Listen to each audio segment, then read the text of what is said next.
Tenants, trash or treasure. What are the laws when a tenant abandons stuff inside a property? Stay tuned.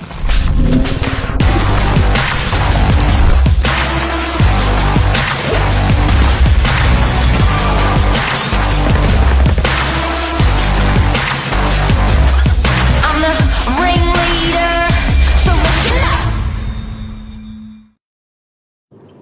Guru Swami, Master of Property Management, Cleo Witt here. Thank you for coming on the show. Good morning. Thank you for having me. Why does my head look so big today? Because it's all black behind you, and it's all good. Whoa. I can go forward to make it look big. Whoa. I slept funny. how I are put a you? line on my face. How are you on this rainy day? Yeah, good. I was just saying I slept funny. You know when you mush your face and then you get those weird sleep lines? I look kind of funny. Is there more mushing of the face as we get older? I think so. There's more skin to like sort of mold around. I call it Kentucky Fried Chicken skin. It's true. It's true. And bunking with the 2-year-old on the edge of the bed doesn't help. I was like on the side, like it's fun. Abandoned goods. So Yes. Cleos, where you're a property manager, and you're dealing with abandoned goods, but people out there in New South Wales, Sydney, Australia, sort of don't quite know the laws. Sometimes people overarch and overreach and go beyond what they should be doing. So we wanted to use this opportunity today for, potential tenants or potential landlords to understand what happens when they leave goods in a property, what you're allowed and not allowed to do within the letter of the law. Obviously, it changes from country to country, but we're going to talk about what happens in Sydney, Australia today.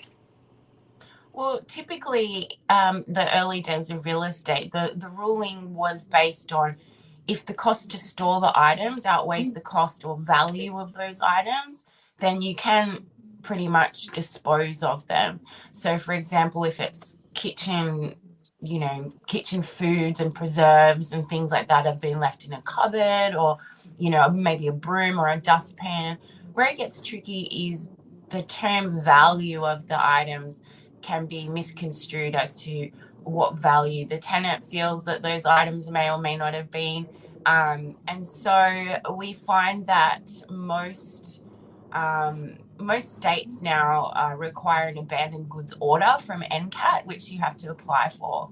So in the event that the tenants left artwork behind, or, passports, personal belongings, things like that, it doesn't matter if they're small or large. You can take them away and keep them in the office, but there is a time frame in which NCAT gives before you're able to get rid of those items. You have to exhaust all avenues in trying to contact those tenants that have left them behind, where it be phone call, email, everything gets documented, and then you give them a time frame.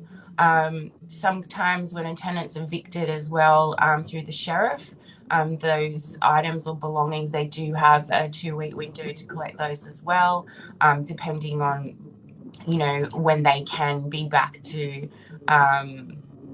pick them up, and you have to escort them there as well. So it's a big process with stuff left behind. It's not just the junk they leave outside on the the nature strip where council complains and strata write to you. So, as an example, memorable items of abandoned items that you've seen. So, there's so many. What would some of them be? Look, one time I'd exhausted all the bond, so the property was left really unclean and there was fumigation needed. And then I go down to the garage, this is in DY, and open the garage door, and there's a Holden Astra in there without number plates. And I'm thinking, oh my God, no. Like, I had no idea, how do I get rid of an abandoned car? And the rule was that if it's not on the street, then council have nothing to do with it. So it's the owner's cost to get rid of this Holden Astra. And I'm like, where and how? Like, this is just insane. And of course, there's no keys in the car. There's nothing, like it's just a black Holden Astra without number plates on it. How do I get rid of it? And then, we're all talking about like we could just roll it out and just leave it out on the street. How are you going to get in and roll it out? And it's really tough because the owner, that's a lot of money to get rid of a car and have a pickup truck come and get it. And, they'd already spent all this money and the property was already vacant and there was damages. It was just a real nightmare. But what I ended up doing was going through the tenant's application form and going through all the next of kin and employers, and I messaged everyone on that application and I just said, there is a car left in the garage, we'll leave the door open, we don't care how or when, but it needs to go. And miraculously the next morning I turned up and it was gone. So we were lucky. Yeah, it disappeared. So it would be heavy-handed at the end of a tenancy once a tenant's moved out, what I'm hearing, to grab stuff and chuck it. All efforts have to be made to contact the tenant, let them know, remind them.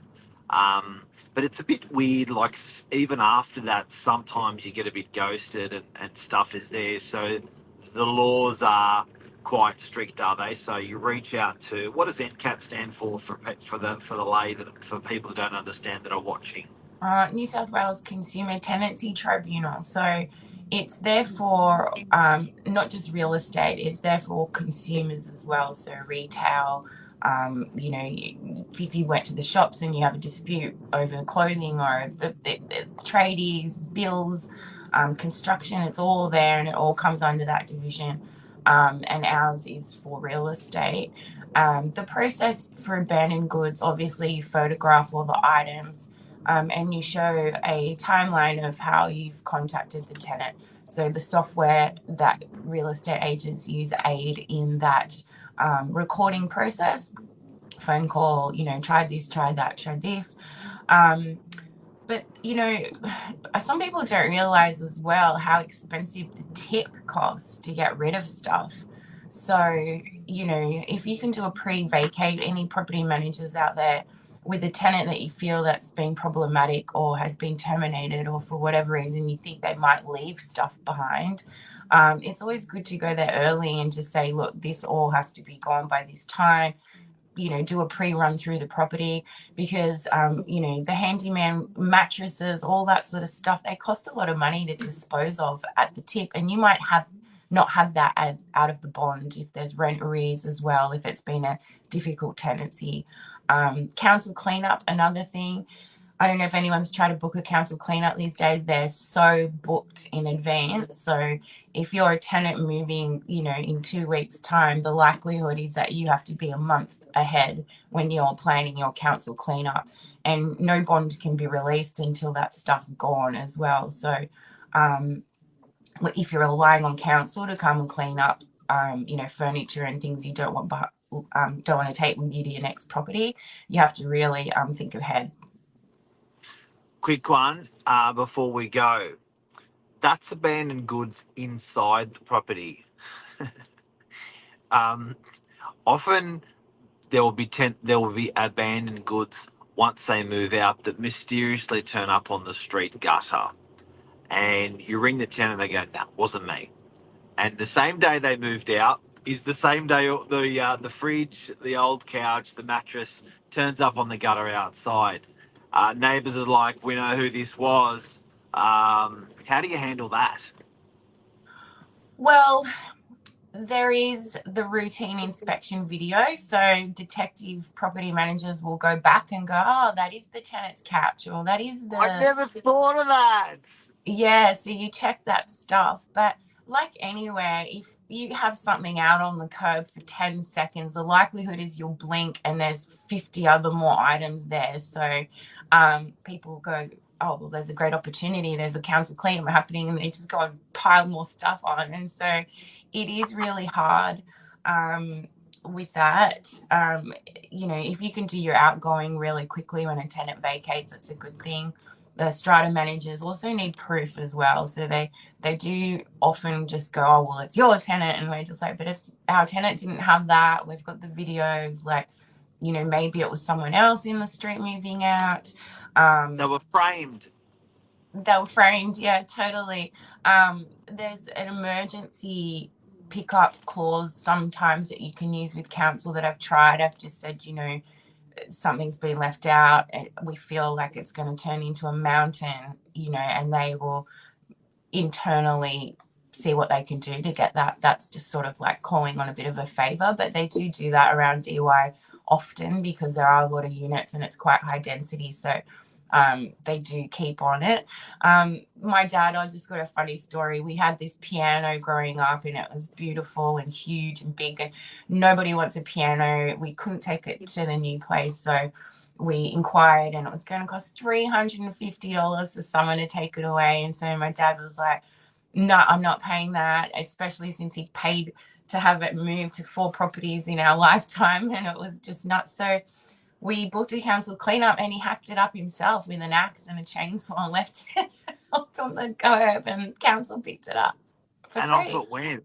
And off it went. But I never thought about that abandoned goods on the outside of a property, twofold. One, you know, who did it and how do you prove they did it? I love what you said about the routine inspection. And the second thing, it creates an avalanche where every other neighbour thinks there's going to be a council cleanup there, so they start dumping their stuff. It's sort of like this avalanche of stuff that turns up. So interesting stuff that we don't hear or see spoken about in the marketplace. So thank you for covering it today. No problem, anytime. You're a legend. Thanks, Cleos. See you, everyone. Yeah. Have a great day. Enjoy the rain.